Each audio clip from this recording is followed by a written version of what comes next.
even less than, I believe today. It is probably about 6 or 7 minutes long. It kind of depends on the mission, and it happens for every Dragon capsule that re-enters the atmosphere. Due to that plasma buildup, we're not able to communicate or command the capsule, so we stand by while we wait to regain communication after we pass through that period of loss of signal and get what's known as AOS, or acquisition of signal. Continuing to stand by for claw separation, and then we'll look towards trunk separation. It'll be just about a minute or so after that. That happens pretty rapidly in succession. Some of our milestones will take a little bit longer throughout the day. For example, we will have a deorbit burn after that will take about 7.5 minutes and helps get Dragon set up in the right trajectory to splash down in the Gulf off the coast of Florida. So continuing to stand by for claw separation.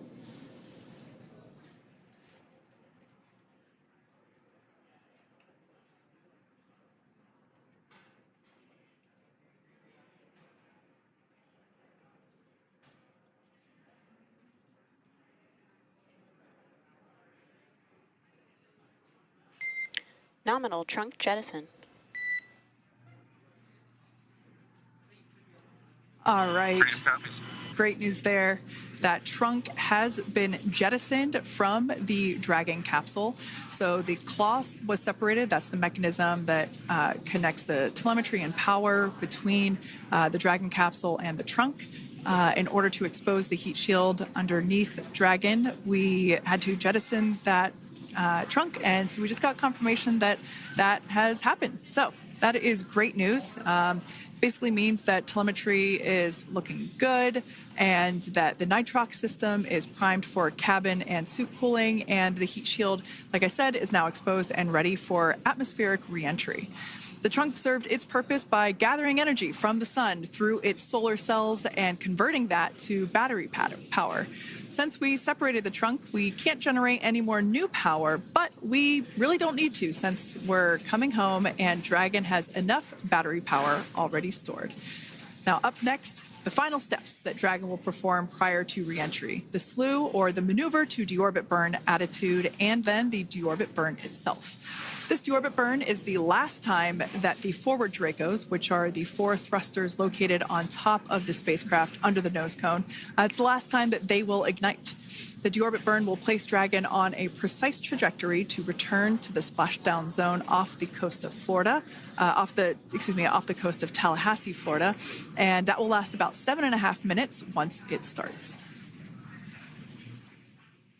And so deorbit burn is targeted for 2:11 p.m. Central Time, so about 2 minutes from now. As we mentioned, it's going to last about 7.5 minutes, again, helping to get Dragon into the precise trajectory to ensure that splashdown occurs in the area that was calculated and where the recovery team is already in place, ready to support splashdown operations today.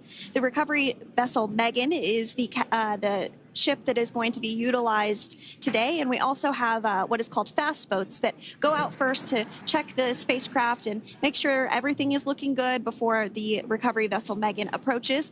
So that whole recovery process takes about an hour, I would say, from the time the crew splashes down to the time they're on the boat and the crew gets out of the capsule. And we'll continue to bring you live coverage through every step of the way today as Crew 9 returns home.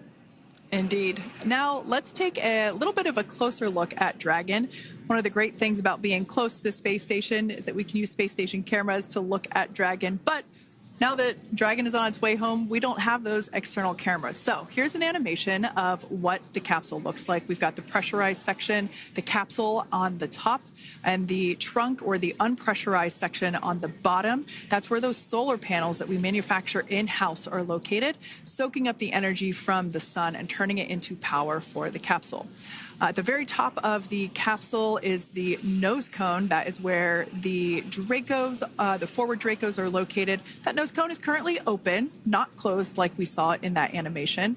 Once we get through the final maneuverings for the re-entry phase, we will close the nose cone capsule just before Dragon begins its atmospheric entry to protect that forward hatch there located along with those forward Dracos. So go ahead. Oh, that's right. I was going to mention that the nose cone does open shortly after launch, and it remains open the entire time that Dragon is docked to the International Space Station. So as an example for this particular spacecraft, Freedom, since September when it docked to the International Space Station, remains open that entire time, and here shortly it will close for the very first time since September. So quick recap of what Dragon has done in recent history here. We basically began preparations for re-entry known as the deorbit sequence. So Dragon released the trunk. As we said before, we separated the claw, we released the trunk. It next will slew to the deorbit burn attitude. Slew basically meaning maneuver, so it will position itself correctly to execute that deorbit burn. We want the heat shield side to be facing forward, or first, if you will. We want that to be the leading edge of the Dragon capsule, as that heat shield is meant to basically be an ablative material for the heat that it will incur. Once we complete that deorbit burn attitude slew, we will initiate the deorbit burn itself. That will last for several minutes, expecting that to be to start here any moment now, actually, and then it will go until about 2:18 p.m. Pacific time or 5:18 p.m. Eastern time. And I did hear confirmation that that deorbit burn is underway. As we mentioned, it's about a 7.5-minute burn. So within the last 10 minutes, Dragon has jettisoned its trunk and initiated the deorbit burn just seconds ago. As mentioned earlier, for those operations, NASA and SpaceX closely coordinate with the United States Coast Guard to establish a safety zone to ensure public safety and for the safety of those involved in the recovery operations, as well as the crew on board the returning spacecraft. Multiple notices are issued to the mariners in advance of and during recovery operations, and Coast Guard patrol boats are deployed to discourage boaters from entering the spacecraft, the splashdown zones. So we do want to stress to the public the need to respect this safety zone. Recovering a spacecraft from the water is a hazardous operation, and any other boats interfering increases the risk to not only the astronauts in Dragon, but the teams working to recover them from the water and the safety of those that may come too close. So for the safety of the crew, which you see there on your screen, your safety, we recommend you sit back and watch as we'll continue to bring you the best possible views of our astronauts' homecoming. Yeah, as I mentioned earlier, this deorbit burn is the last time that we will utilize our 4 forward Draco thrusters. Forward basically meaning at the top of the Dragon capsule. Dragon Freedom has not yet entered the Earth's atmosphere. This deorbit burn is what will line the vehicle up and put it on its final trajectory to the landing site right off the coast of Tallahassee, Florida. So basically, it is the last burn that the Dragon spacecraft executes and is what really locks it in for that precise landing. As you can see on your screen right now, Nick, Sunny, Butch, and Alexander are using their screens to keep tabs on the burn duration, the Draco firings, and trajectory details such as entry angle, spacecraft perigee, and how much distance remains until deorbit burn termination. As I mentioned earlier, Dragon is flying itself. So all the crew has to do is stay strapped into their seats and keep tabs on things. Although I must say, if I had one of those window seats, it would be pretty difficult to restrain myself. Now, with Nick, Sunny, Butch, and Alexander ready to deorbit and splash down back on Earth, they will be heading to one of 8 targeted sites supported by SpaceX and NASA. All of these sites are located off the coast of Florida, either in the Gulf of America or the Atlantic Ocean. Spreading the supported sites across multiple locations helps maximize the return opportunities for this mission and future crews, lowering the chance that we'll have to wave off due to bad weather. For those of you following along, You'll know that today's splashdown marks our final Dragon recovery on the East Coast. After 6 great years of successful recovery operations off the East Coast, we'll be moving all Dragon recovery operations back to the West Coast. And as always, NASA and SpaceX jointly select our splashdown location. And for today, the prime recovery site is off the coast of Tallahassee, Florida. The selection process works with a lot of different variables, including the space station's orbital trajectory or path that it follows, what landing sites are available and have favorable weather, how much free flight capability Dragon has for the trip home, and the sleep schedules for the returning crew members, as well as, of course, the big one, the weather. We'll start with calculating daily return options based off of the space station's current orbit and Dragon's capabilities to maneuver and line up for re-entry. The time from undock to landing at the primary site can vary from less than 6 hours to more than 39. Getting home the quickest comes with some obvious benefits, but we always have to make sure the crew is properly rested for dynamic operations, preventing us from scheduling 20-plus hour days for them, of course. Trajectory and ballistic experts provide the daily opportunities that would line up Dragon with the 7 landing zones and split them into what we call ascending and descending opportunities. Dragon uses its Draco thrusters after leaving station to execute a series of altitude-lowering maneuvers and to line up with the selected primary site. It can also change to different alternative sites while in a free flight if sudden weather moves in that we may need to avoid. So, as we mentioned, weather is something we're constantly looking at, making the final call to proceed about 2.5 hours before the crew undocks. So for the Crew 9 return, we looked at a number of weather items. Some of the obvious ones are no rain or a chance of lightning in the recovery zone, both for the safety of the crew inside Dragon and the recovery teams in the water. And we're also looking for wind speeds to be less than 15 feet per second or about 10 miles per hour, and relatively calm seas so that we can safely execute recovery operations, which includes landing a helicopter on the recovery ship to fly Nick, Sunny, Butch, and Alexander back to Florida. Once Dragon began flying today, we had a number of additional checkpoints to either proceed towards the primary site, head to the alternate, or select a new zone based on real-time weather data. These checks happened all the way up until we were in the final hours before the deorbit burn, which has just about a minute or so left in it. And this is the last burn in the trip home that commits Dragon to re-entering the Earth's atmosphere. Now, we are currently waiting to conclude the deorbit burn. We've got less than a minute until that finishes. We will expect to hear a call out for nominal burn, which will confirm completion of that deorbit burn for Dragon Freedom.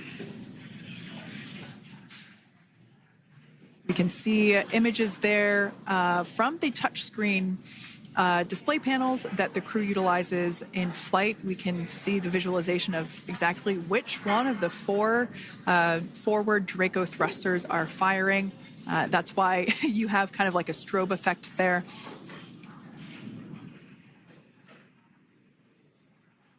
And if you're just joining us, you are looking at live views of the Dragon Freedom. On your left is Commander of Crew 9, Nick Hague. To his right is Roscosmos cosmonaut Alexander Grabenkin. And also in Gorbanov, excuse me, that is Alexander Gorbanov. And then also in the capsule today is NASA astronauts Sunny Williams and Butch Wilmore. We're awaiting confirmation that their deorbit burn is complete, which is the last burn that's going to help set them up on a trajectory to splashdown off the coast of Florida. Deorbit burn complete. Performance nominal. Nose cone closure initiated. Freedom copies. All right, excellent news there. We heard the words we were looking for, nominal burn. So that means that that deorbit burn was successful and nominal, meaning as expected. And we're now beginning to close the nose cone in preparation for atmospheric reentry. So in the background, Dragon is currently inhibiting those forward bulkhead Draco thrusters that we just used to complete the deorbit burn, ensuring it's safe to latch the nose cone shut for re-entry. Also, the vehicle has initiated the nitrox suit purge, which will help keep Nick, Sunny, Butch, and Alexander cool and comfortable during re-entry, which is coming up in about 20 minutes from now. At this point, the nose cone is closing and protecting the forward hatch for re-entry, and the crew are using their screens to continue to monitor the locking of the nose cone, which is done by a set of hooks. And as we mentioned earlier, that nose cone has remained open since September, so this is the first time it's closing in a few months. Yeah, that's absolutely right. Now, we will be expecting, as I mentioned before, an entry brief from SpaceX Core. Again, that's the crew operations resource engineer who is seated in that room that you see there on your screen. That entry brief will provide updated times for anticipated splashdown as well as the loss of signal or period of LOS. And that briefing will also give us information such as wind speed and wave height at the expected splashdown location. But all in all, everything has been great today. All events have been executed on time as expected, and we are looking forward to a splashdown of the Crew 9 crew at about 5:57 p.m. Eastern Time or 2:57 p.m. Pacific Time. Between now and then, things are going to start moving quite quickly. In fact, if anything, this will have seemed like the slower part of the reentry phase. We're going to go through, like I said, that period of loss of signal or LOS. That period is a few minutes long where we are unable to communicate or command the capsule due to the plasma that builds up on the exterior of the capsule. That period, like I said, lasts for a couple minutes. You will start to hear SpaceX Core hail the Crew 9 crew a little bit earlier than expected because we, in the past, have actually regained communications a couple minutes earlier than initially anticipated. So we'll go through that period of loss of signal, that entry period, that specifically when when the Dragon spacecraft is re-entering through the atmosphere, approximately at about 18,000 feet when the capsule is traveling at 350 miles per hour. We will see our first views of parachutes for the day. It's one of my favorite moments of return sequences is when we get to see the drogue parachutes. We'll see the drogues come out. Those drogues will help slow the vehicle down to about 119 miles per hour. And then that is when the main parachutes will come out from the Dragon spacecraft and then ultimately end in splashdown. And we are hearing confirmation that the nose cone is closed and everything was nominal or as expected with that closure. So as we begin the second half of entry, Dragon is now beginning to inject cooled nitrox into the air being delivered to the spacesuits worn by Nick, Sunny, Butch, and Alexander. Again, this is what will allow the crew to remain comfortable while external temperatures reach 3,500 degrees Fahrenheit as they re-enter the Earth's atmosphere. So the heat shield is pointing forward, leading Dragon to the landing site. Yeah. Now, speaking of the heat shield, Dragon's primary heat shield is comprised of PICA 3.0, which stands for Phenolic Impregnated Carbon Ablator. The first-gen PICA was initially developed by NASA for studying and sampling comets within our solar system. SpaceX partnered with NASA to develop PICA X, which was the second-generation product used on all Dragon 1 cargo resupply service missions that resupplied the International Space Station on 20 missions. PICA 3.0 was developed specifically for use on Dragon 2 crew and cargo with enhanced structural and thermal capabilities that allowed the heat shield to be even more effective in the way that it utilized the ability to make that heat ablevate as it goes through the Earth's atmosphere.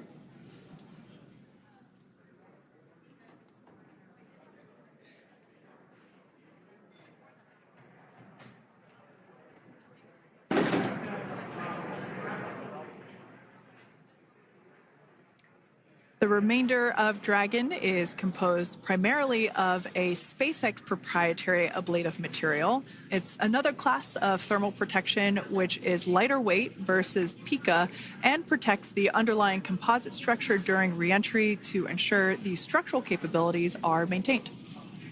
While Dragon will experience temperatures well over 3,000 degrees during peak reentry conditions, the characteristics of the thermal protection system coupled with the environmental control and life support system in the pressurized interior will ensure that Nick, Sunny, Butch, and Alexander stay cool and comfortable during all phases of reentry through Splashdown.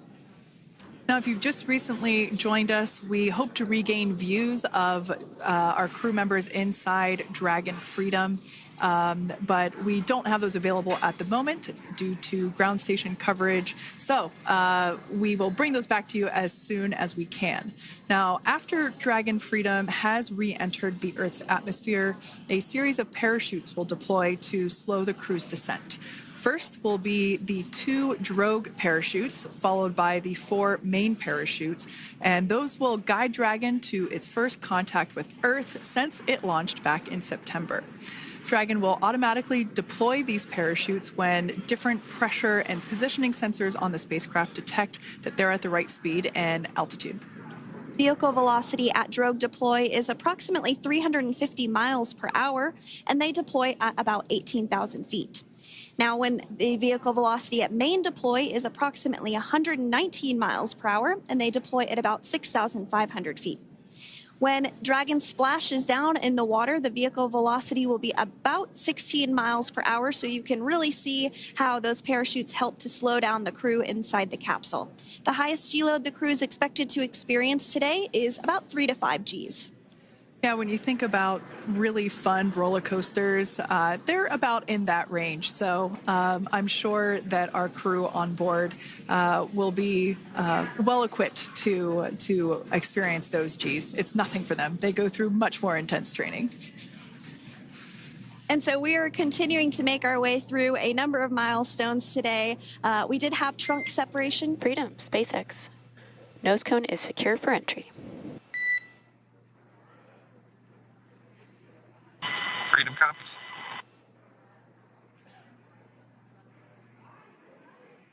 All right, great news there. That tells us that the final physical configuration change for Dragon is complete. We have closed that nose cone. This is the last physical change that Dragon undergoes prior to re-entering the Earth's atmosphere.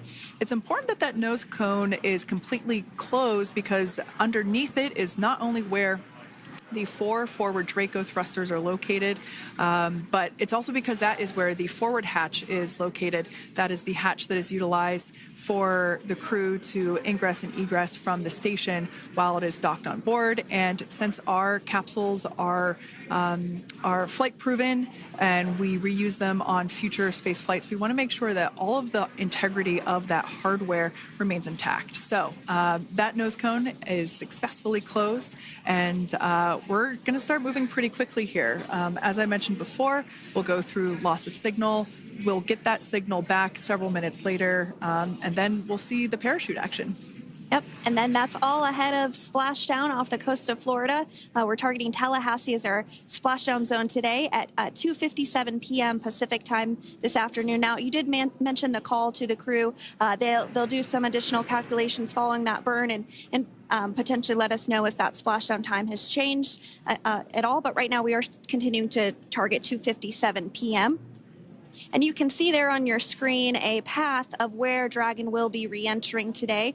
So if you are in the southern tip of Mexico, you might have the opportunity to see Dragon. Because it's a daytime splashdown, you probably won't have too great of views, but potentially you'll have the opportunity to get a glimpse of it there. Once again, Dragon operators, they're monitoring the progress of Dragon through this re-entry phase. That is SpaceX Mission Control located here in Hawthorne, California. That is also where the crew operations and resource engineer is seated. That person is the voice that we have heard multiple times and will continue to hear as the primary point of contact to the crew on board Dragon Freedom. We will also hear the voice of Commander Nick Hague.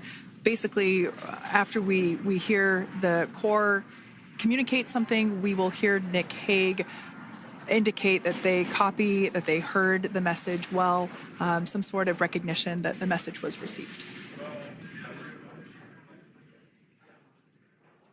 And if you joined us yesterday for our coverage during the undocking, we were communicating through something that's called a big loop. We do that when we're in integrated operations with the International Freedom, SpaceX, for entry sequence. Report when ready to copy.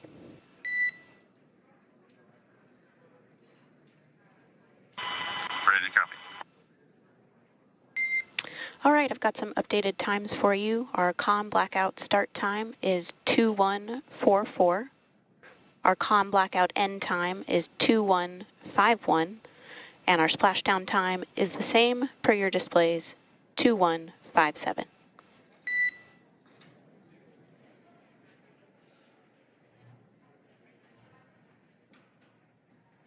Okay. Understand comm blackout start 2144, stop 2151, splashdown per display. That's a good readback. And with that, please report when tablets are secured behind the elastic bands, restraints are tight, and visors are down.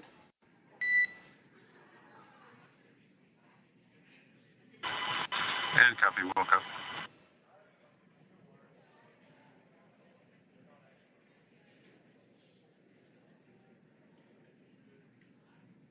And with that communication from the Corps or Crew Operations Resource Engineer here in Hawthorne to Commander Nick Hague of Crew Dragon Freedom, we did hear that the loss of signal period is still at 2:44 p.m. Pacific, but we had a 1-minute adjustment to the acquisition of signal. That's going to now be at 2:51 p.m. Pacific time. However, our splashdown time remains the same at 2:57 p.m. Pacific time this afternoon off the coast of Tallahassee, Florida.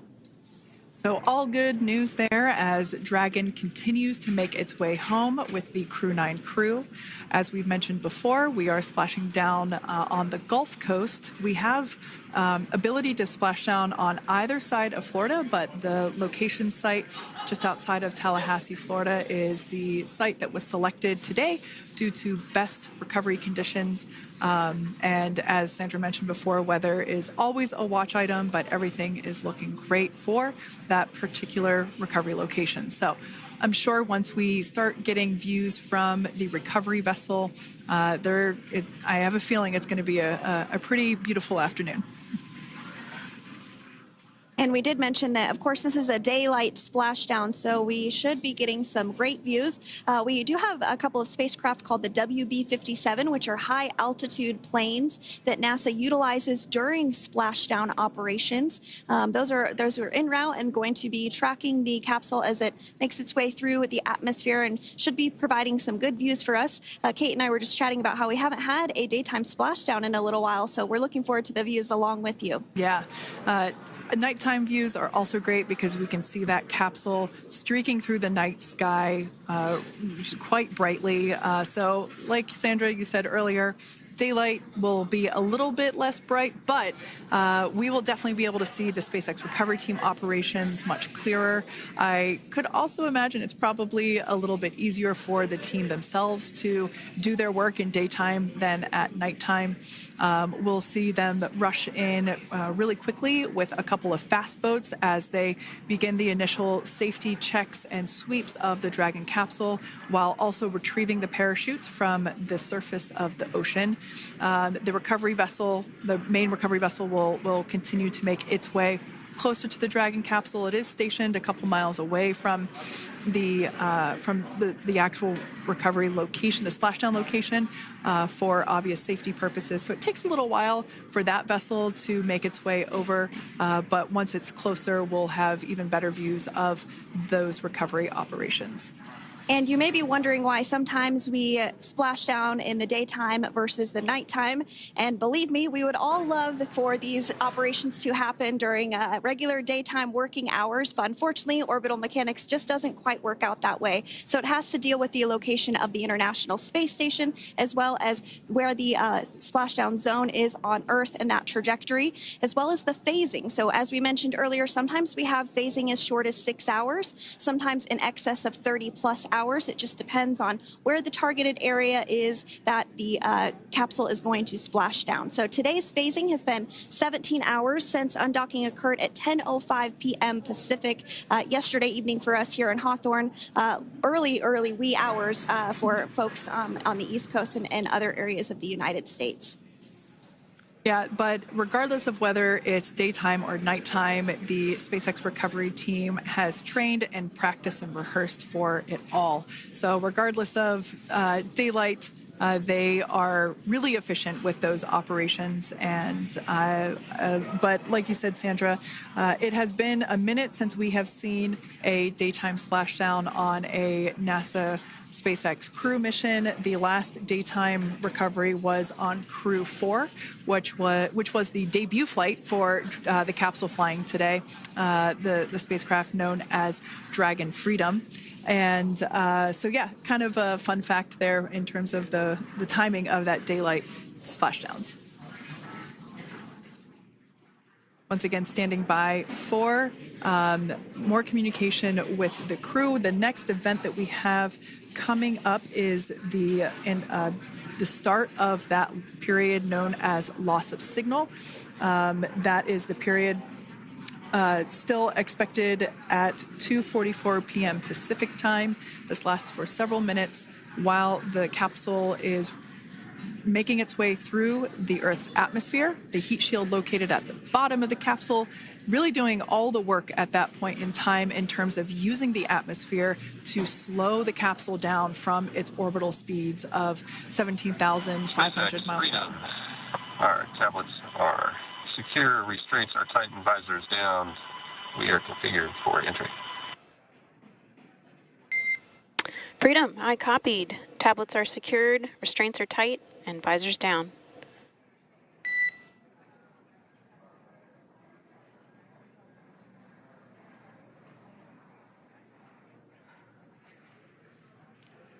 All right, great news there in terms of continuing to make progress. That back and forth communication we heard was just letting Core know that per their instructions, Crew 9 has now put away everything that was necessary in order to begin the re-entry, including those tablets that were located on their legs. Those are now stowed away. They've tightened that safety harness that we see there, and the visors are now down. So with all that being said, let's take a minute to meet our returning crew. U.S. Space Force Colonel Nick Hague is your Crew 9 commander. He was selected by NASA as an astronaut in 2013. This was his second spaceflight to the International Space Station and third launch overall. He spent 171 days in space with Crew 9 and has a career total of 374 days in space. During his mission, he completed a spacewalk with astronaut Sunny Williams. That was his fourth spacewalk, earning him a career total of 25 hours, 56 minutes of spacewalking time. Before Crew 9, Hague previously served as a crew member of Expedition 59 and 60 back in 2019. He flew with Alexei Ovchinin and NASA's Christina Cook. So this is his second time sharing the space station with Ovchinin. The Kansas native is a test pilot and distinguished graduate of the United States Air Force Academy. Nick spent 5 months in Iraq in support of Operation Iraqi Freedom. He voluntarily transferred from the United States Air Force to U.S. Space Force in 2021 and is an active colonel. His wife, Katie, is a retired U.S. Air Force colonel, and they have 2 sons. NASA astronaut Sunny Williams is a mission specialist for Crew 9. This was her third visit to the International Space Station. She originally launched aboard Boeing Starliner spacecraft and arrived at the space station on June 6th. Following the agency's decision to return Starliner uncrewed, she became an Expedition 71 and 72 crew member, where she logged 286 days in space on this mission. But Sunny has a total of 608 days in space, the second most time in space by a U.S. astronaut. 5 minutes until predicted comm blackout. We'll see you on the other side at 21:51.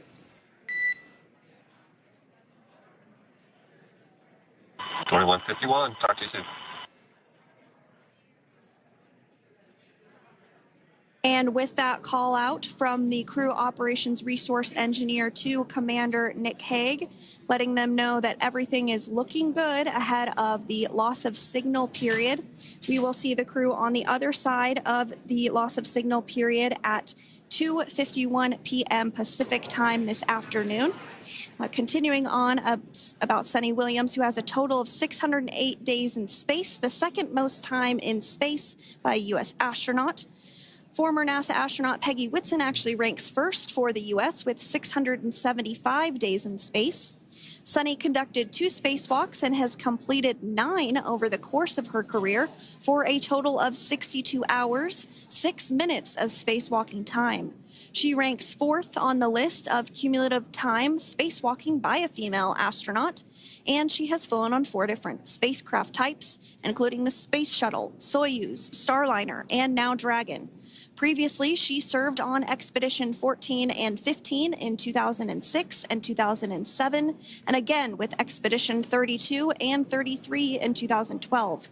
She's a retired U.S. Navy captain and is a proud graduate of the U.S. Naval Academy and was the first astronaut to run a marathon in space. Pretty awesome stuff. Now, NASA astronaut Butch Wilmore is also serving as a mission specialist today. This is his 3rd spaceflight and, just like Sunny, logged 286 days in space. He conducted 1 spacewalk and completed 5 over the course of his career, earning him a total spacewalking time of 21 hours and 2 minutes. He's flown on 4 different spacecraft types throughout his career: the Space Shuttle, Soyuz, Starliner, and now Dragon. Previously, the Mount Juliet, Tennessee native served on STS-129 in 2009 and Expedition 41 and 42 from 2014 to 2015. Wilmore is also a retired captain in the U.S. Navy. Next up is Alexander Gorbanov, who is the 3rd mission specialist serving on today's mission. Crew 9 was his first space flight to the space station, earning him a total of 171 days in space over the course of his career. Gorbanov, along with Nick Hague, saw the arrival of 4 visiting vehicles and saw the departure of 4 as well. The duo orbited the Earth more than 2,700 times since September. Before his cosmonaut selection in 2018, Gorbanov worked as an engineer for a rocket space corporation and helped support cargo spacecraft launches from the Baikonur Cosmodrome in Kazakhstan.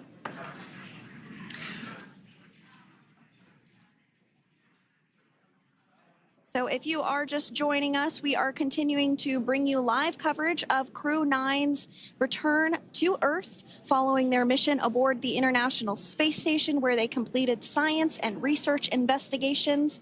We are targeting splashdown off the coast of Florida at 2:57 p.m. Pacific time. The next major milestone that we'll look ahead towards is what we call loss of signal, or LOS, when we won't have communications with the crew because they will be re-entering the Earth's atmosphere. And during this process, there is plasma that builds up around that heat shield, so we are not able to communicate with the crew, but we are anticipating to regain communications with the crew at a short time from now at 2:51 p.m. Pacific time today. As we said before, everything continues to look good for the return of the Crew 9 team. We are about to go into that period of loss of signal. Once we get views of the crew inside the capsule, once again, we will be sure to bring those to you. But that period of time is when plasma is building up on the exterior of the capsule. generating heat in excess of 3,500 degrees Fahrenheit. So we are unable to communicate or command the spacecraft at that time. And that includes, unfortunately, video feeds as well. So as soon as we get the views back inside Dragon, we will bring those to you. But until then, we are going to stand by and continue to monitor the progress of Dragon. Like Sandra just said, we are anticipating the blackout period to begin at 2:51 p.m. Pacific time, 5:51 p.m. Eastern time. This will last for several minutes. It's not super exact, even though we are predicting acquisition of signal, or AOS, to come back at 5:51 p.m. Eastern time. In the past, we have regained communication sometimes a little bit earlier than that, so we'll probably start to hear Core begin to hail Crew Dragon a minute or two prior to that anticipated acquisition of signal. But right now, Nick, Sunny, Butch, and Alexander are seated in their seats inside Dragon Freedom. Their visors are down, and they have put away or stored the tablets they had located on their upper leg to monitor Dragon's progress. Now they will be utilizing the touchscreen displays where the current operation and future operations will be displayed as they are able to monitor Dragon's progress continually. As I said before, Dragon is autonomous, meaning it is flying itself. So the crew stands by and monitors, and those touchscreen displays are what will be allowing them to do so and prepare for events such as parachute deploy.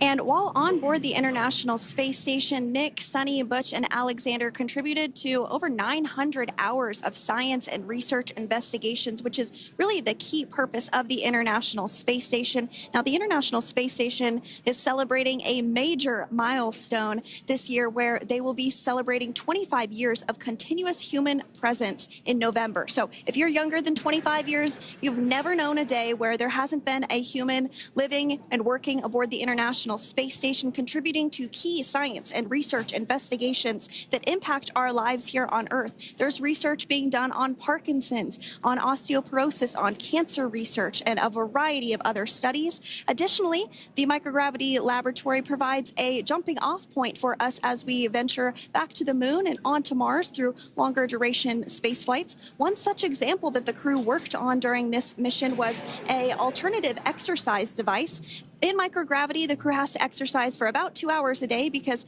they're not having the effects of gravity on their body. So to prevent bone and muscle loss, we counteract that with 2 hours of exercise per day. On board the International Space Station, they have 3 ways in which they can exercise. They have a bike, they have a treadmill, and they have a similar to a weightlifting machine that counteracts the microgravity environment. But a particular experiment that this crew tested out was a combination of all 3 of those in one smaller device. And this is really critical as we continue on to the moon, Mars, and beyond, because space is really important in spacecraft. So if we have something smaller that the crew might be able to utilize, that can potentially help us venture out even further into the solar system. So science is really the name of the game when it comes to the International Space Station. Some of the other science highlights that took place during this increment that are particularly interesting to me was we had the first wooden satellite that was deployed. This is a study to see if other materials might be more resourceful or renewable in space. So I'm really excited to see the results of that one as well. Additionally, we had a couple of spacewalks that took place to not only provide maintenance to the International Space Station, but also where we swabbed the outside of the space station near vents to see if any microbes that we all have microbes on us, to see if any of those could survive in the harsh environment of space, which again is very important for us to know and understand as we continue to the moon, Mars, and beyond. Very exciting stuff. Now, at this point, we have now entered the communications blackout period for the Dragon spacecraft. This lasts approximately 7 minutes due to plasma formation around the spacecraft itself. During this time, no vehicle telemetry is received by mission control or the recovery team, and no external commanding of the vehicle or voice communication is possible. But as a reminder, Dragon is designed to fly itself. During reentry, the vehicle will be slowing down from orbital velocity, which is approximately 17,500 miles per hour. The top temperature that Dragon will experience upon reentry is 3,500 degrees Fahrenheit. This blackout period, as I said before, we expect it to last about 7 minutes today, concluding at 5:51 p.m. Eastern Time or 2:51 p.m. Pacific Time. We, right there, have our first view of Dragon Freedom coming home to Earth. And that view is from the WB-57, which is one of NASA's high-altitude planes that is tracking. Now, because of the way that this camera is configured, it does look like it is dark, but it is indeed daytime, and you're beginning to see that plasma trail as Dragon re-enters the Earth's atmosphere. All of that is expected. We are anticipating an acquisition of signal around 2:51 p.m. Pacific Time, so just minutes from now, and you may hear the core begin to hail out or call Dragon for communications and see if we can potentially get communications with them a little bit earlier. Following this, we'll have two events in rapid succession. We'll have the drogue parachutes deploy at 2:53 p.m. Pacific, followed by the mains just 1 minute later at 2:54 p.m. Pacific Time, ahead of a splashdown at 2:57 p.m. Pacific Time off the coast of Tallahassee, Florida.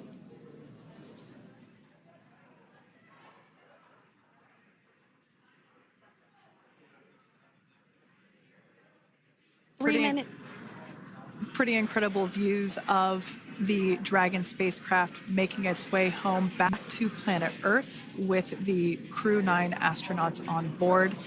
Once again, this view is coming from the WB-57 plane. That heat shield we can see doing magnificent work as it works to... Freedom, SpaceX, Comcheck.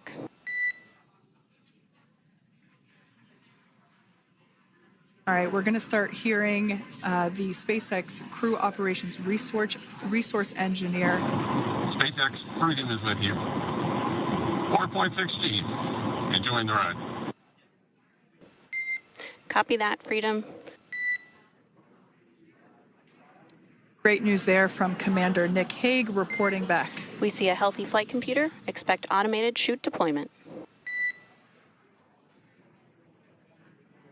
Freedom copies. Like we said before, things moving very quickly as Dragon Freedom makes its way home.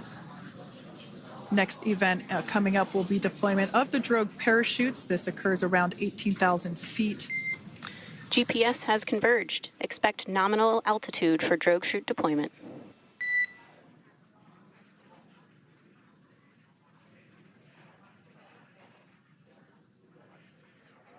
We're about 2 minutes away from deployment of those drogue parachutes.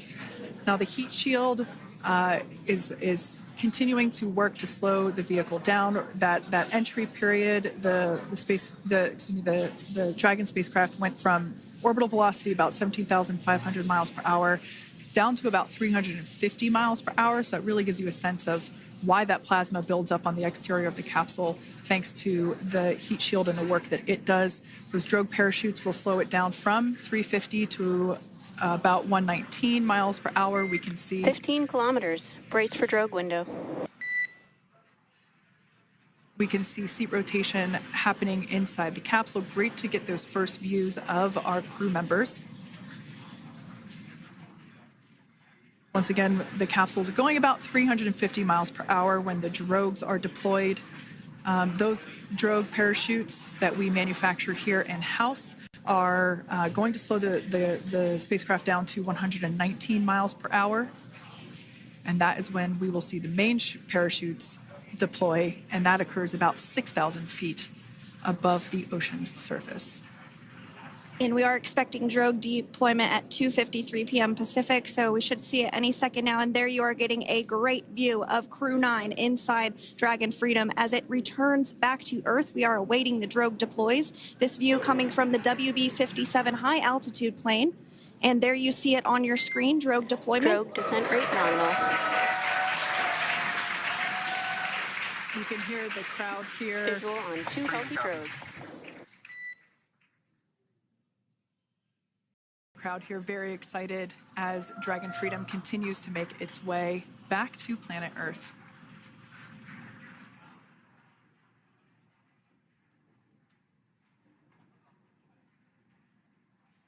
Next up, we'll stand by for the main deployment of the parachutes. The mains are quite a bit larger. You'll be able to notice the difference on your screen once they deploy, and they continue to ensure that the Dragon spacecraft slows down even further.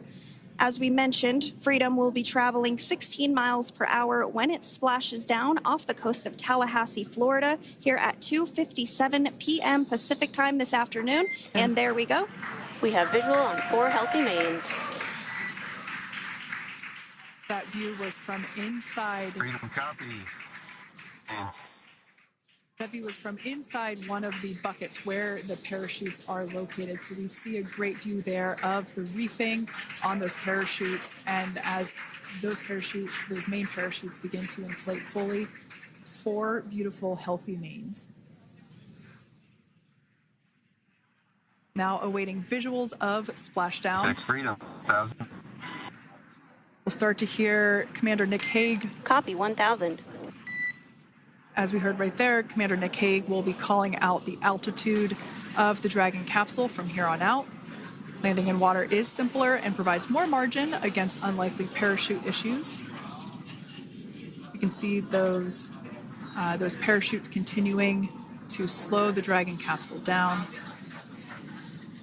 And if you're just joining us, you're looking at 800 meters. a live view of Crew 9, just minutes away from splashing down off the coast of Tallahassee, Florida. Splashdown 2 minutes from now at 2:57 p.m. Pacific. We do have 4 healthy mains really doing the job there. Just breathtaking views of a calm, glass-like ocean off the coast of Tallahassee, Florida. Crew 9 just minutes away from splashing down. This is really such an incredible shot. Copy, 600. That was a live view from our recovery vessel, Megan, which is stationed a couple miles away from the splashdown site. We can see the crew there using their restraints as resting places for their arms. They were just in space moments ago, so their arms were able to float freely. 400 meters. This is a gorgeous bluebird day here that we have for the splashdown of Crew 9. It's incredible to think that the Dragon capsule just minutes ago was going over 17,000 miles per hour, and now gently coasting to a soft splashdown. 200. Copy, 200 meters. Brace for splashdown.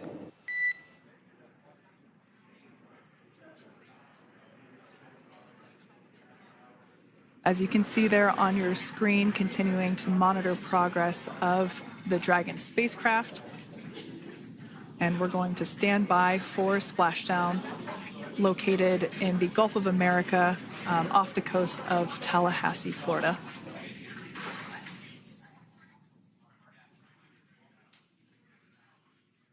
And splashdown. Crew 9 back on Earth.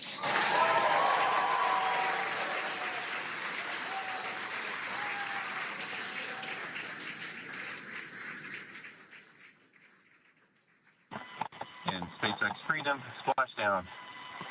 Good main release. Copy, splashdown. We see main chutes cut. Nick, Alex, Butch, Sunny, on behalf of SpaceX, welcome home.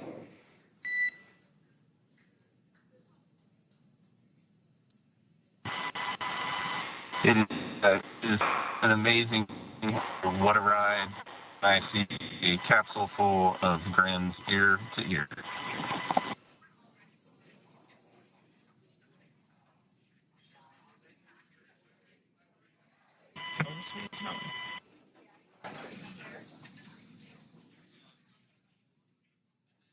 And as you can see on your screen, we have visual confirmation of splashdown. Dragon Freedom has returned home, and NASA astronauts. System safety verifications are in progress. We'll report back when recovery personnel are en route.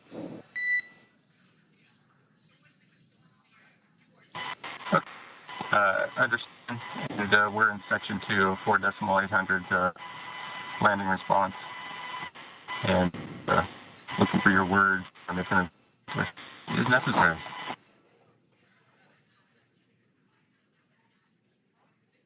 In the distance, we can see the recovery vessel making its way. Copy, you're in section 2 for the environmental assessment in 4.800. That is not necessary today. Understand. Raising buzz. So we will continue to have communications between the Corps and Nick Hague, the commander of Crew Dragon Freedom, which just splashed down 2 minutes ago off the coast of Tallahassee, Florida. Dragon Freedom has returned home with NASA astronauts Nick Hague, Sunny Williams, Butch Wilmore, and Roscosmos cosmonaut Alexander Gorbanov. They're back on Earth after approximately 17 hours of a return journey from space. The SpaceX recovery ship and team have been waiting for Dragon's splashdown, and they will now make their way to the splashdown location. The teams have been ready and waiting about 3 nautical miles away, so it's going to take them about 30 minutes or so to make their way and to SpaceX Freedom. Pretty sure we're in stable 1. Copy, stable 1. We see the same. It's going to take about 30 minutes for the recovery team to make their way over to Nick, Sunny, Butch, and Alexander, who are still seated and secured inside that Dragon spacecraft there on your screen. Incredible views there of that thermal protection system, or TPS. That Dragon capsule was pristine, white color before it departed the station, and we can see how the reentry phase, the thermal protection system did its job. Now, if you're wondering what that hole, that like bucket area is, that is underneath the side hatch. That is where the main parachutes were stored. So when we saw the Dragon capsule docked at station, it looked very different. The panel that protects and covers the main parachutes, that was still intact, as well as the panels that enclose where the drogue parachutes are located. We can see those fast Freedom. boats. SpaceX is go for recovery personnel to approach. Expect personnel alongside in the next few minutes. Freedom copies. We can see those fast boats. We weren't kidding when we said they were fast. While it does take about 30 minutes for the main recovery vessel to make its way over to the capsule, these fast boats will be doing a couple of things simultaneously. A couple of them are going to be working to retrieve the parachutes that you see in the background there of this drone shot.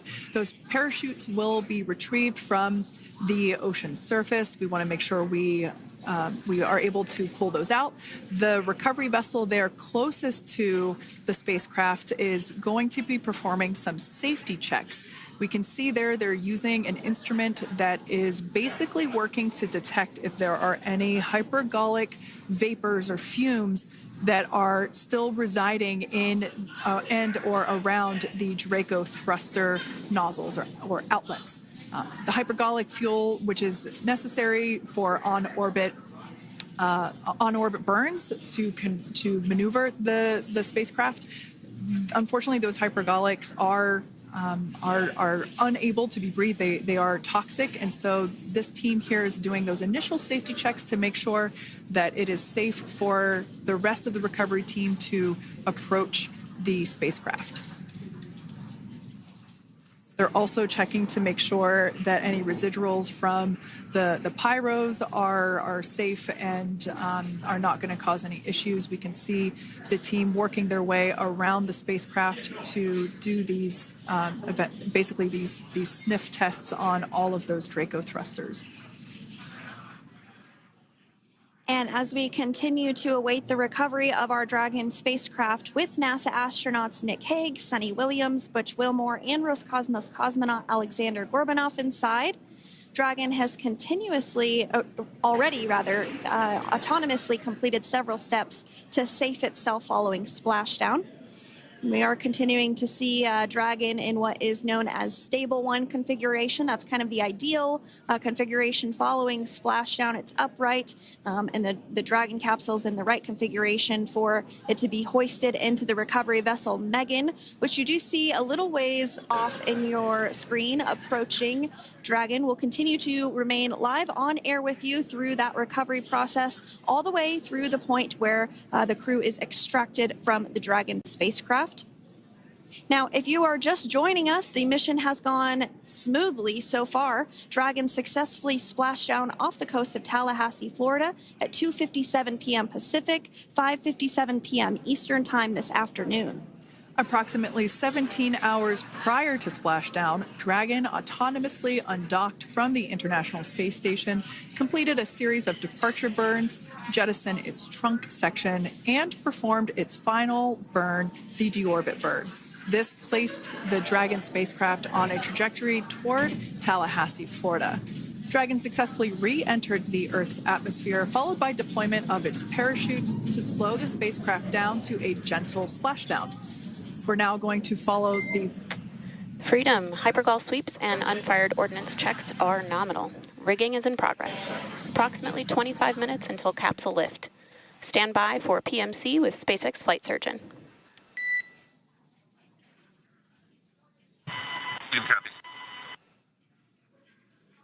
And so what we did just hear there was communications that those hypergol checks were complete. They didn't find any of that upon those checks, so we'll continue to move through the timeline. Next up is a process called rigging, which you see happening right now on your screen. This is when a SpaceX recovery personnel actually works to climb aboard the capsule and work through procedures ahead of lifting onto the nest of the recovery vessel Megan. We heard it's going to be about 25 minutes or so until that lift actually takes place.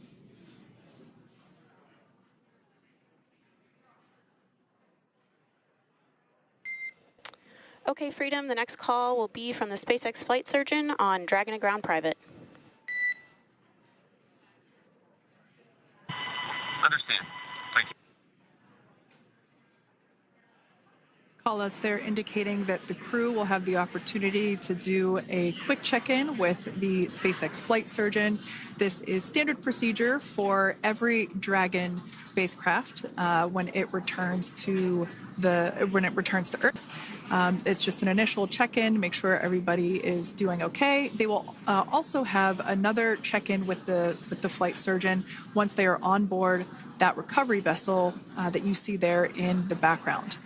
We can now see that SpaceX recovery team member they're on top of the Dragon spacecraft. They are going to be working to install plugs in the Draco thrusters to ensure that none of those, and to ensure that no more hypergolic fumes or vapors come out from the spacecraft. They'll also place harnessing around the spacecraft that are required in order to lift it out of the water.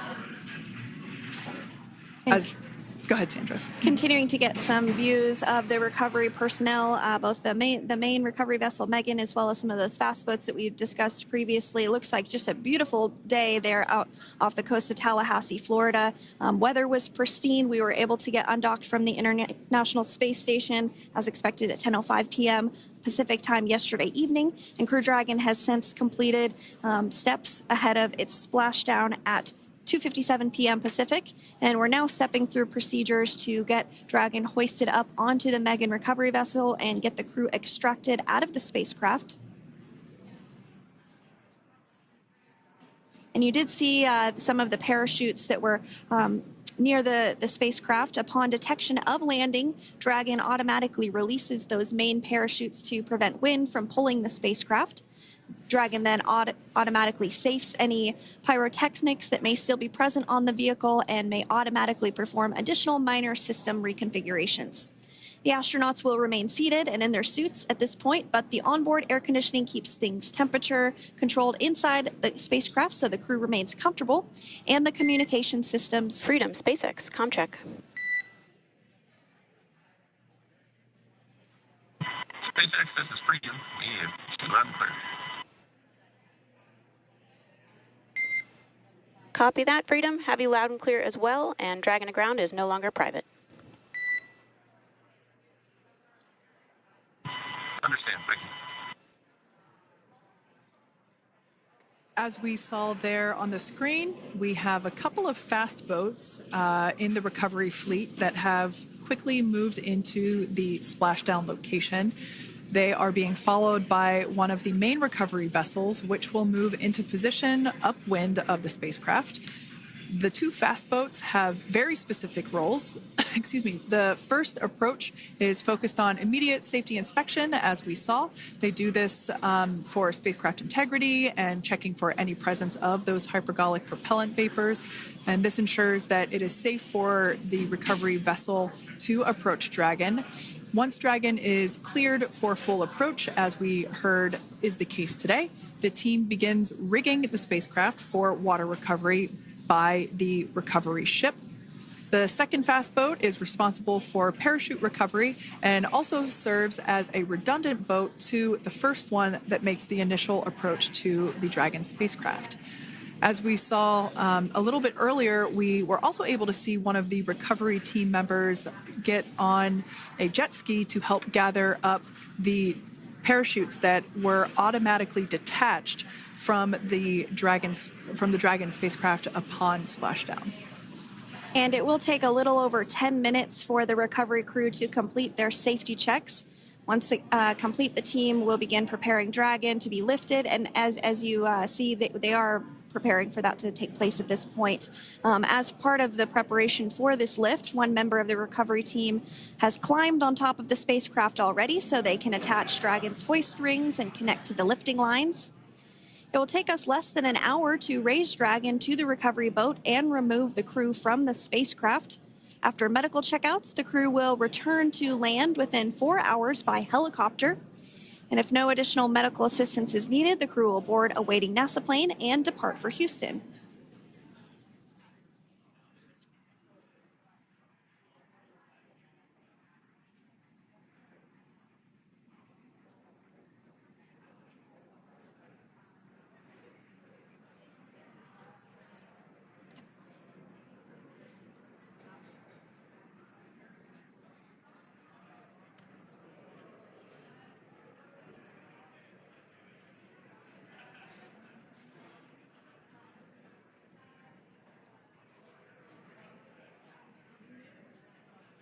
And as we continue to await Dragon to be hoisted up onto the ship, we have a very special treat. NASA Public Affairs Officer Jaden Jennings, who is actually on the recovery vessel and had a bird's eye view of the splashdown today. Jaden, how are you? How was the view from the recovery vessel? Hi, Sandra. How do you hear me? I've got you loud and clear, Jaden. It's so great to hear you. Awesome. So Splashdown, Sandra, was nothing Freedom, short of be advised. spectacular. We are transitioning the forward link. Comm will be unavailable for approximately 5 minutes. Freedom comes.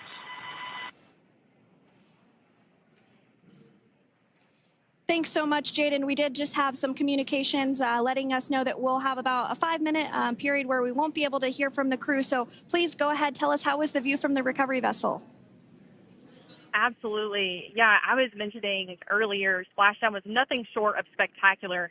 And we were stationed about 1.5 nautical miles away from the splashdown zone and had great visuals here on the recovery vessel Megan.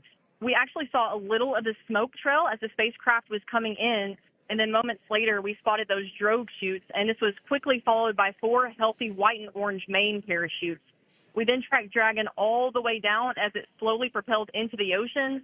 And I think I speak for all of us on the ship when I say a new core memory was made today, and we are looking forward to having Crew 9 on board with us a little later. Jaden, that is amazing. Now, obviously, we are watching it here on camera, and the landing conditions look pretty good, but how was it from your perspective? What is the sea state out there? Absolutely. Absolutely. So we've had optimal conditions for Splashdown, and today it is sunny and 63 degrees outside right now with clear skies, light winds, and calm seas. The sea looks absolutely beautiful right now, and light blue with the sun reflecting from it. And Kate, I think the crew's going to like what they feel weather-wise on this picture-perfect day for Splashdown off the coast of Tallahassee. Thanks so much, Jaden. It certainly looks like a beautiful day. Can you tell us a little bit about the journey of the recovery forces to get to this point? Sure. So one unique aspect of this recovery was the onboard training on station conducted for Butch and Sunny to ensure they were ready to return on a Dragon spacecraft. That training covered all aspects of their return, including nominal and contingency departures, the orbit burn, splashdown, and post-landing ops, which is what this team is preparing for now. As for the recovery teams themselves, we started the day taking a series of helicopters out to the vessel. And as standard, the recovery director and crew support teams were on that first helicopter out and took the time to get everything prepared on the ship. About 2 hours before splashdown, they deployed those fast boats and jet skis into the water. I was actually on the second helicopter out, and we were on the vessel about an hour and a half before splashdown and landed on top of the helicopter pad on the Megan. And the teams have been working diligently across their respective disciplines this week, executing what can only be described, in my point of view, as a logistical masterpiece, just ensuring every detail has been in place for Crew 9's return. That is such great news. I'm so glad that you're able there to experience it in person. Now, can you tell us a little bit about what's next to retrieve the crew for the recovery personnel on board? Yeah, Kate. So coming up next, Dragon will be hoisted into the on-deck translation system, or the nest, at the aft end of the ship, and then will be translated pretty quickly towards that egress platform. We'll perform another series of safety checks as final precautionary measures just to make sure there are no hypergolic vapors present before opening that side hatch.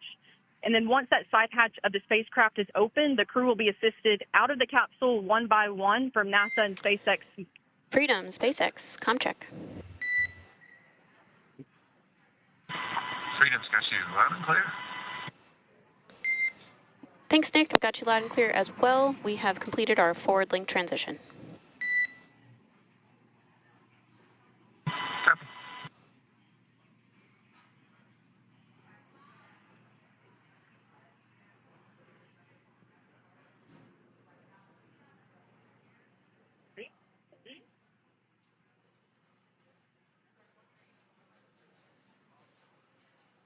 And Jaden, if you did just want to go ahead and let us know what is next to retrieve the crew, we are continuing to get some great views on our screen, but I know you have an even better view yourself. Oh, yeah, Sandra, this view is absolutely unbeatable. So just to kind of finish off what I was saying is once that side hatch of the spacecraft is open, that crew will be assisted out of the capsule one by one from NASA and SpaceX medical personnel, where they will then head to the med bay. And after those medical checks, they will get on that first helicopter out and arrive at the airport, where they will then board a NASA plane and then head back to Houston, Texas at the Johnson Space Center to begin their post-flight period. And we're eager to see the Crew 9 astronauts back on Earth, and we'll keep you updated on every moment of this process. With that, I'll toss it back over to you guys at Hawthorne. Thank you so much. That was Jaden Jennings, NASA Public Affairs Officer, who watched Freedom splash down firsthand from the recovery vessel Megan. Thanks so much, Jaden. So we are continuing to get these great views on our screen here of Freedom. As we mentioned, it splashed down at 2:57 p.m. Pacific time off the coast of Tallahassee, Florida. The recovery personnel are continuing to step through procedures to hoist Dragon onto the recovery vessel Megan there, which is now coming into view. You can see just how close Megan is at this point. And that's that helicopter pad that Jaden was just discussing, where the crew will fly off of onto the coast of Florida, and then eventually they'll fly back to Houston. Just underneath that helicopter pad is that translation deck where we will see the nest once it is loaded up with the Dragon spacecraft on board. The nest will be translated to the forward end of the recovery vessel, and that is where our Crew 9 team members will egress from the Dragon spacecraft. Now, here on your screen, we can see dolphins, actually, who want to come and play with Dragon. Now, one of the fast boats there in place, working to assist the recovery team member. It's incredible. I just love these views. We really see them even better in daytime, but just seeing the recovery team work in tandem to step through each step to step through each operation. Obviously they're getting quick assists from the honorary part of the recovery team, those dolphins in the water there. Now the recovery team member that is crawling around the Dragon spacecraft. Earlier we saw a view where it was like a spider monkey pose. We can see that individual now standing in the bucket where the main parachutes were stored while Dragon was on orbit. Obviously, those main parachutes were utilized for Splashdown today. They were deployed and cut from the Dragon capsule, and one of the other fast boats of the recovery team working to pull those out of the water. Now, the recovery team member that is there working on top of the Dragon capsule. Earlier, we saw that person performing safety checks. Now we can see some harnessing being placed around the capsule. This harnessing is what will be used to lift the Dragon capsule out of the water and onto the recovery vessel. Wow, we got a cute little pod of dolphins. It wasn't just one or two. I mean, that water just looks beautiful. We had ideal splashdown parameters today. Obviously, wave height, ne'er a concern. The weather is beautiful, as Jaden mentioned, in the 60s, sunny. Looking forward to seeing Crew 9 exit the capsule here shortly once they get hoisted onto the recovery vessel Megan. We can see that recovery vessel slowly but surely closing the distance there between, dolphin cam back again. We can see that the Dragon capsule and the recovery vessel, that distance is closing. Again, this is just one more step as we continue to work recovery operations for Dragon Freedom, and we anticipate the lift of the Dragon capsule to occur here in just a few minutes. Now, once all of the rigging is on the capsule and it's hooked up to the recovery vessel, we will see the hydraulic arm, which is that kind of like bridge-like structure there at the aft end of the recovery vessel. We'll see that articulate backwards, and that's a good sign that we're getting even closer to pulling the capsule out of the water. It will then move forward, and the capsule will be placed inside of what you can see there is basically a basket. We call it the nest, Dragon nest, that's where the capsule will be placed in order for it to be translated to the forward end of the vessel and for the astronauts to egress. And before that does take place, we'll have potentially views of the rigger go ahead and jump off of the spacecraft there. That typically occurs when the spacecraft is a little bit closer to the recovery vessel, and we usually get a really good view of that particular operation from one of the onboard cameras from the recovery vessel. That is an operation that I have a lot of respect and admiration for, that individual that does that.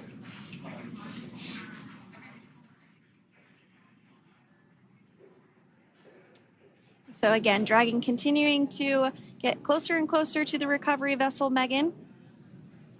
You see some of those ropes now coming into view as well. If you are just joining us, Crew 9 Splashdown off the coast of Tallahassee, Florida at 2:57 p.m. Pacific time with NASA astronauts Nick Hague, Butch Wilmore, Sunny Williams, and Roscosmos cosmonaut Alexander Gorbunov. They're now working through procedures to hoist this spacecraft up onto the recovery vessel Megan. We just saw that hydraulic arm get lowered into the lifting position. That arm will be the mechanism that is utilized to lift Dragon up and out of the water and into the nest located there at the aft end of the recovery vessel. And the recovery vessel being used today is, as we mentioned multiple times, is named Megan, but that's actually after NASA astronaut Megan McArthur, who flew on Crew 2 a couple of years ago.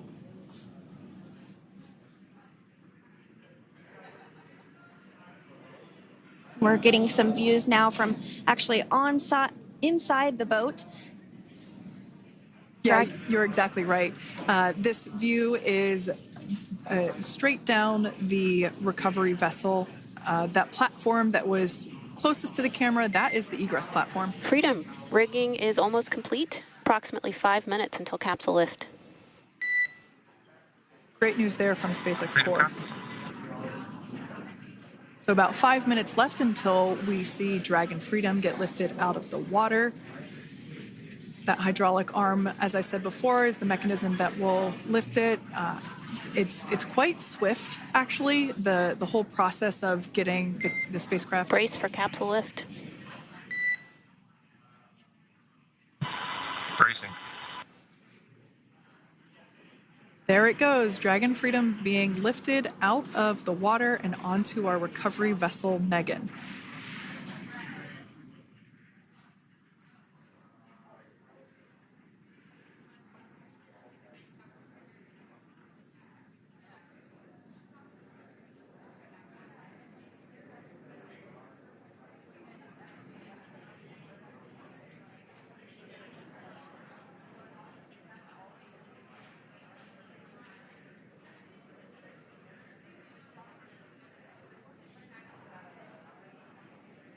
So once securely on, Welcome aboard the recovery vessel.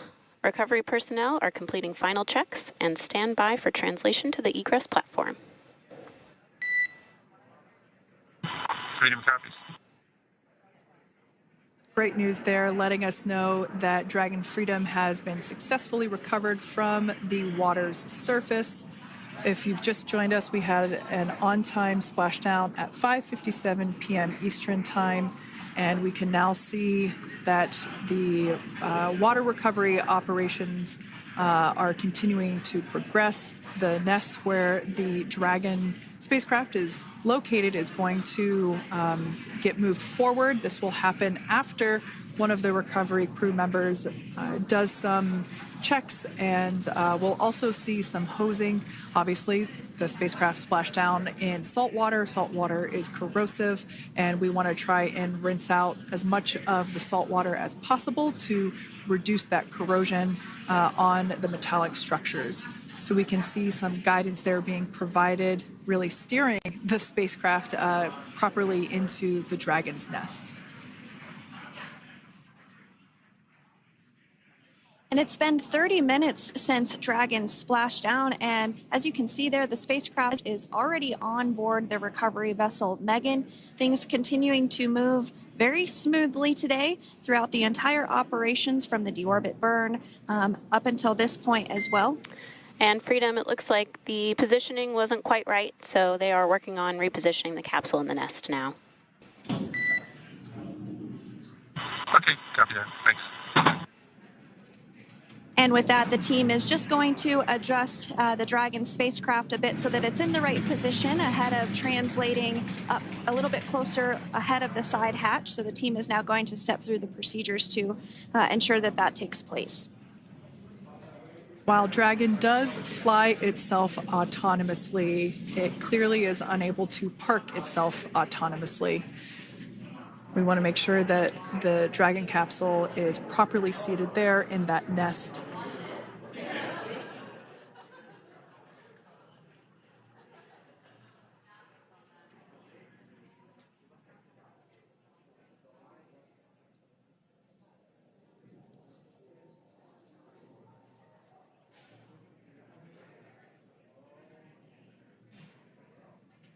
Once Dragon is fully seated in the nest, we'll probably see a bunch of that salt water come out from the bucket there located underneath the side hatch. See some salt water splash out. As I mentioned before, one of the recovery team members will begin hosing down the exterior of the spacecraft.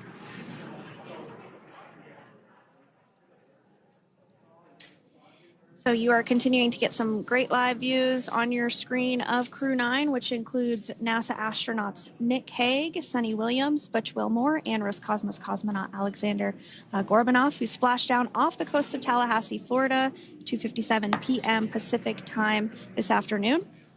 Now working to get that spacecraft situated in the nest. Just making some final adjustments and tweaks to ensure that it's nice and secure.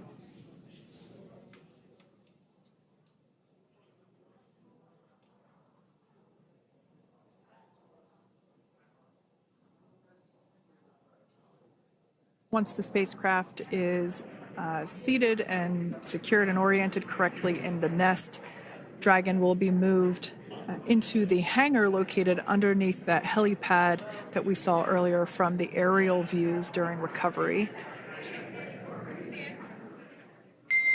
All right, Freedom, looks like you are settled into the nest now. Team is working through hypergol sweeps. Copy all.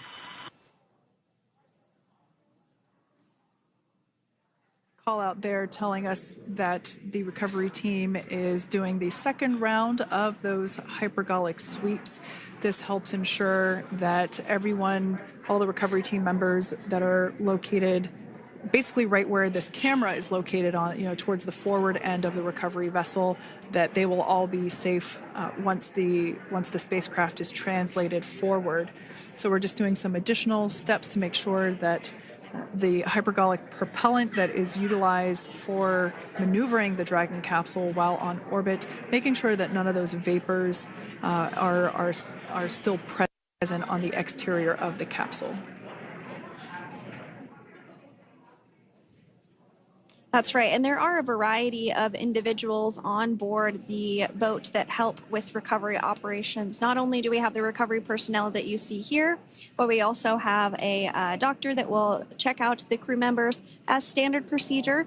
As with any spacecraft that is returning from space, we always perform a medical check with the crew. So you will see the crew come out of the capsule and be placed on stretchers, just like with the Soyuz landing and with all of our Dragon splashdowns. That is the nominal procedure.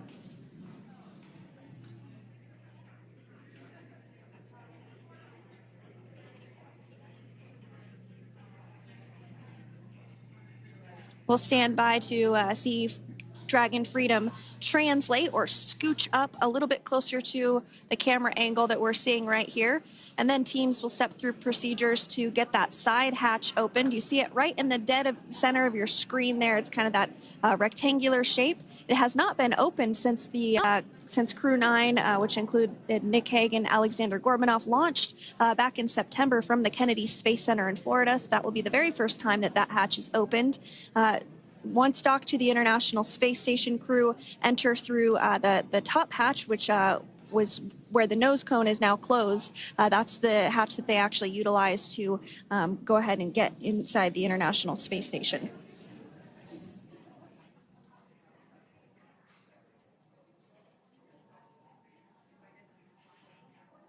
So as we get a little closer to that hatch opening procedure, you might start to see more individuals come into frame for some of that support. The ship has a maximum capacity of a little over 40 people on board, and it takes a variety of different roles, as we've discussed, to support.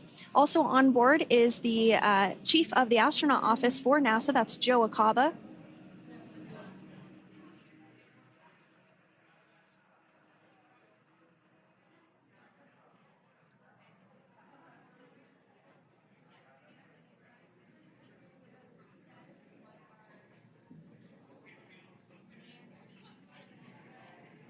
Now, while we are standing by for translation of the Dragon spacecraft to the platform there, the recovery platform that we see in the foreground, it is important to note that Nick, Sunny, Butch, and Alexander will be getting assistance from the recovery teams while exiting the spacecraft. This is the same process for any returning long-duration crew members.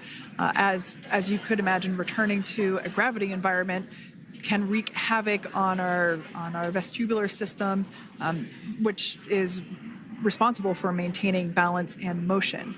Of course, safety is our number one priority with this operation, so we'll see the crew members helped out of the spacecraft one by one, and they will be assisted the few feet to the medical quarters aboard the boat. And on board Dragon are three veterans space flyers. That includes Nick Hague, the commander, as well as Butch Wilmore and Sonny Williams. Alexander Gorbunov is completing his very first space flight on this mission, and he completed 171 days in space along with Nick Hague.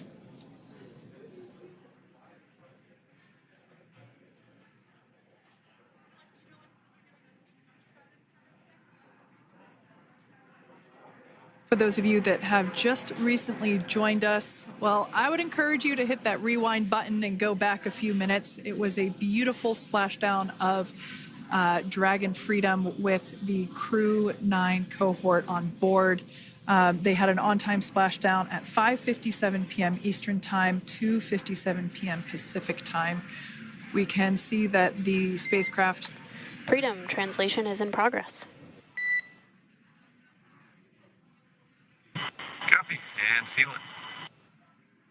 We can see that spacecraft was successfully recovered from the ocean surface and is now being washed with fresh water, as obviously they splashed down in salt water. So we're trying to rinse off as much of that salt water as possible. And we can see the spacecraft continuing to move closer and closer to that recovery deck. Freedom, the crew is working on side hatch opening now. Expect hatch open in about 2 minutes. Okay, copy that. And Kira, just wanted to say that you guys, you and the team did an awesome job, both uphill and downhill. Just really, really impressed. Thank you. Thanks, Nick. It's been an honor. This is a pretty exciting moment coming up. We are working to open the side hatch. One thing that may not be obvious from, just looking at the spacecraft here is that this side hatch that we're about to open, the last time it was open was when this spacecraft was at the launch pad. This side hatch is what is used for initial capsule ingress and final capsule egress, but all comings and goings from the spacecraft while it is on board the space station are from the forward hatch, which is located at the top of the spacecraft under that nose cone. So this is a pretty exciting moment because it will be the crew's first breath of fresh air since boarding their ships at the start of their journeys last year. And the very first person that will have the opportunity to say hello to the crew once that hatch is open is a SpaceX medical recovery personnel representative. Then we'll see procedures take place to remove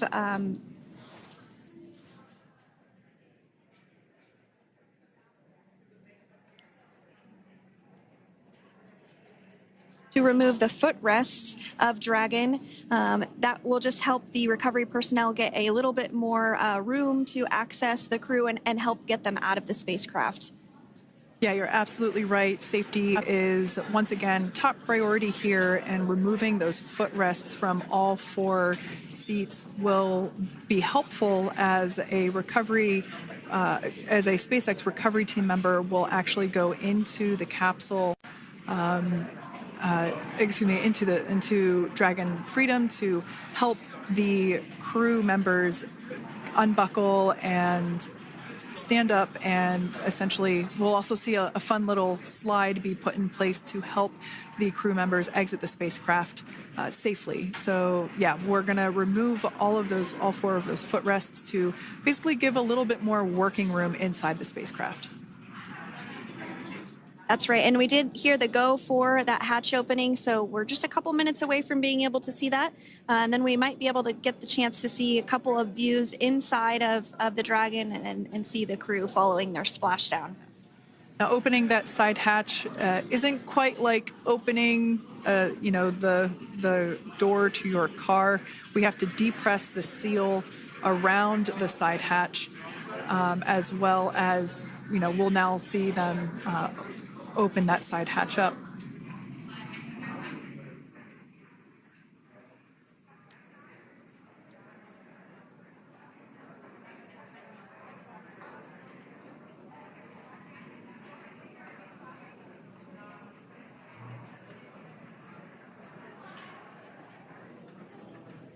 And there you have it. The side hatch is open for the first time since September.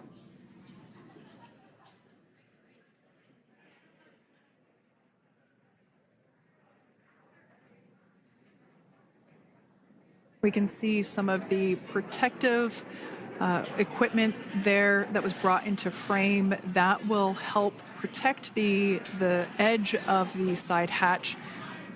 One, from any potential damage. Oh, we can see the recovery crew member there taking photos of the side hatch seal. This is part of the standard operation for recovery.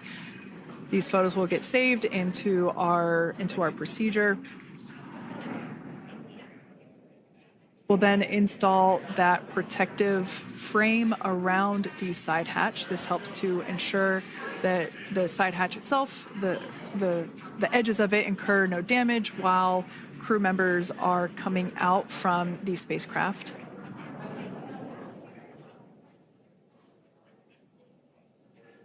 If you missed it, there was also a recovery team member that went inside. So there are now 5 people on board the Dragon spacecraft.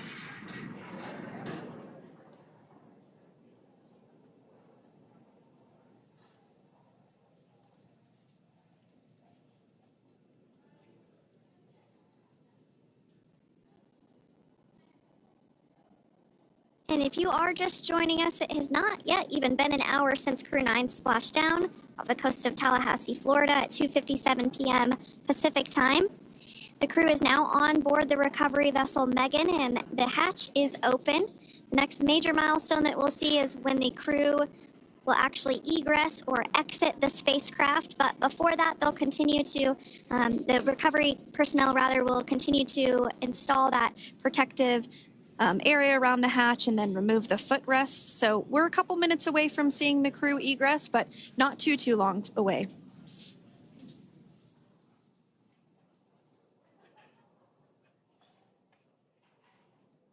We'll probably see those footrests being handed out here in the near future, as I mentioned before.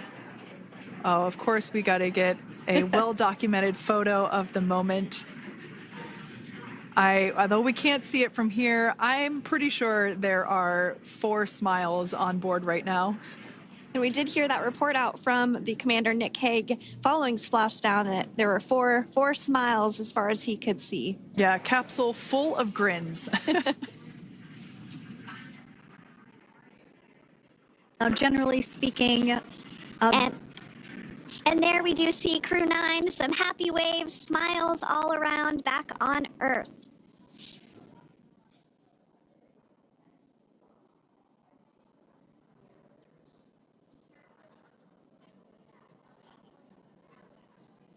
Generally speaking,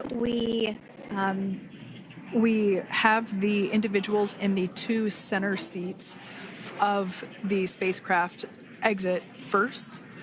You might hear us refer to this as the exit process as egress. It's just another term for exiting the spacecraft. Generally speaking, we most of the time have the 2 center seats egress first, as it makes moving around inside the capsule a little bit easier.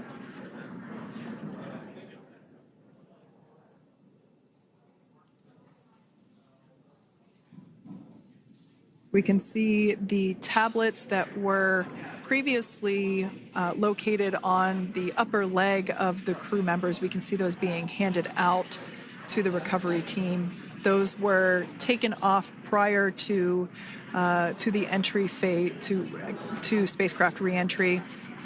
Those had to be stored and secured prior to dynamic operations.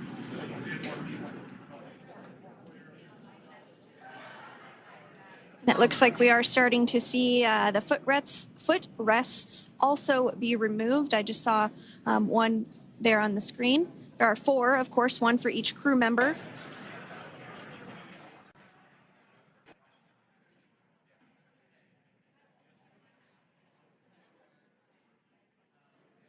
Those footrests are made out of carbon fiber and are actually sized appropriately for each crew member, as everybody has different measurements and different leg lengths. Same goes for the armrests and the bucket length of each seat. We size those appropriately for the crew members and to ensure their comfort and safety. I believe we just saw the little ramp that is used to help slide the crew members out from inside the spacecraft. And once the crew does exit Dragon Freedom, they will be placed on to a stretcher to go to a medical bay for medical checkouts. This is standard procedure for all Dragon spacecraft flights that Splashdown crewed, as well as for our Soyuz spacecraft that land in Kazakhstan.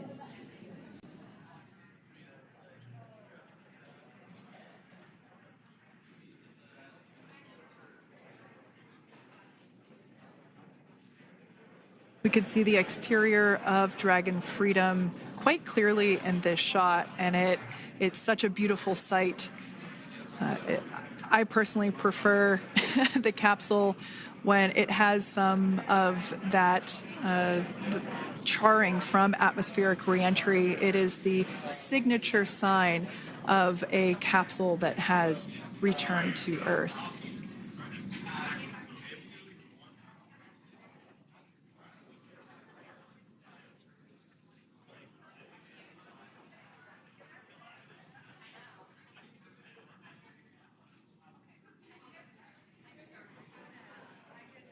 Continuing to stand by for our first crew member to egress or exit Crew Dragon Freedom following their splashdown at 2:57 p.m. Pacific time. Dragon undocked from the International Space Station at 10:05 p.m. Pacific just yesterday, so it was about 17 hours of phasing.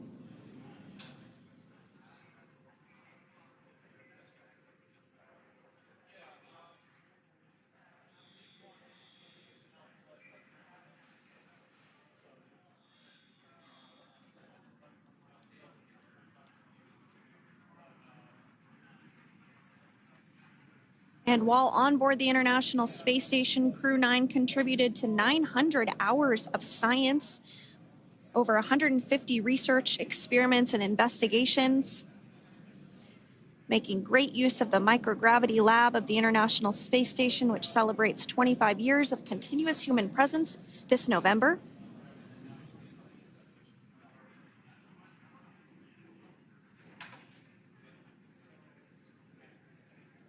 Looks like we're about to get our first crew member here upon egress of the Dragon spacecraft.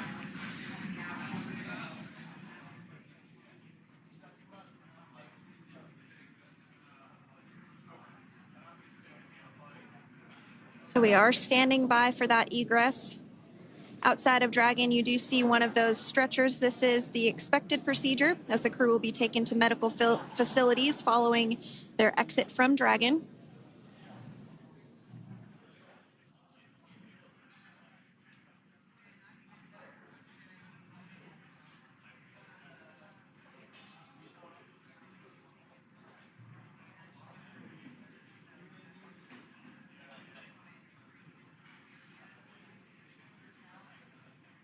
We can see folks on board clapping as our first crew member. And that is NASA astronaut Nick Hague, commander of Crew 9, now out of Crew Dragon Freedom. Some smiles, thumbs up, and a wave. Can't get any better than that. Yeah, that is one happy camper, that's for sure. As we said before, it is standard procedure for all of our long-duration crew members to receive assistance upon egressing from the spacecraft.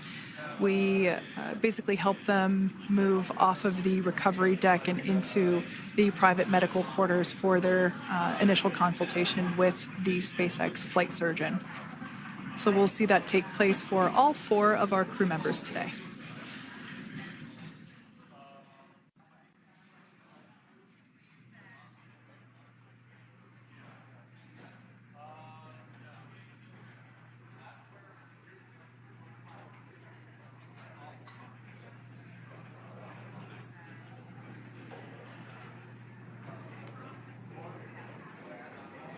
And we are standing by for the next crew member to exit Freedom.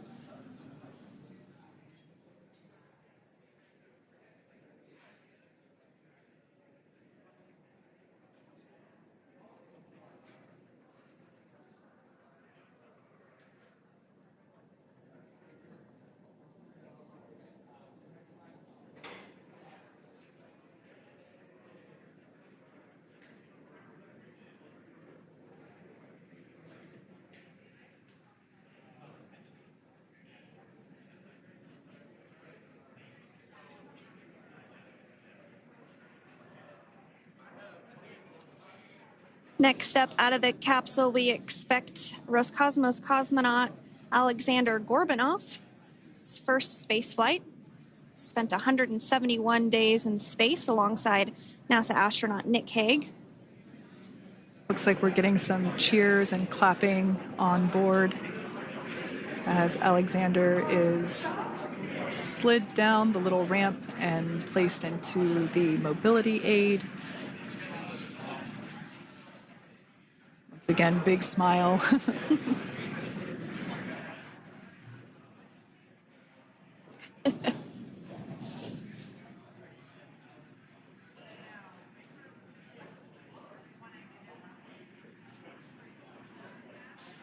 Now, the two crew members remaining in Dragon are NASA astronauts Sunny Williams and Butch Wilmore. They completed 286 days in space. One of the remaining footrests being removed from the Dragon spacecraft.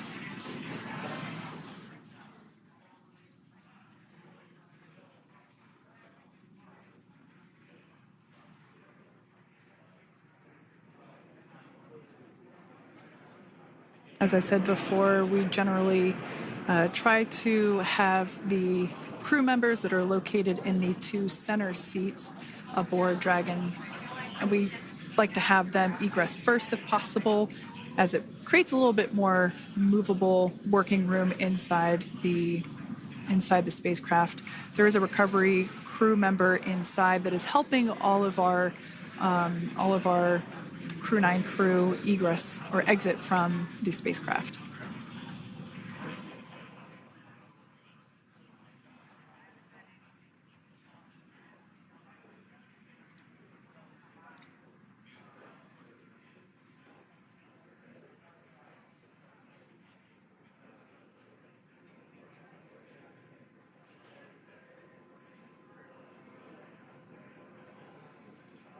We are standing by for the next crew member to egress or exit Crew Dragon Freedom following the splashdown not even an hour ago at 2:57 p.m. Pacific time.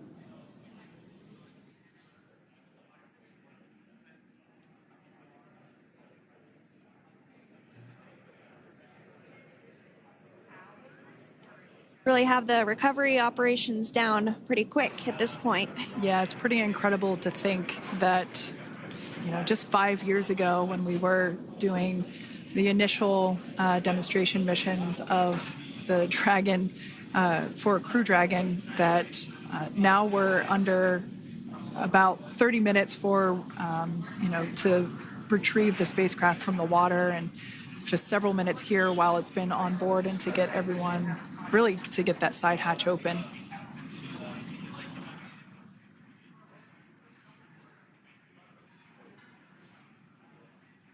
For those of you that have just recently joined, the Dragon had an on-time splashdown. It looks like we're getting our next crew member here. That is none other than Sunny Williams. Big smile, big waves. She, like her other crew members, now will be assisted onto the mobility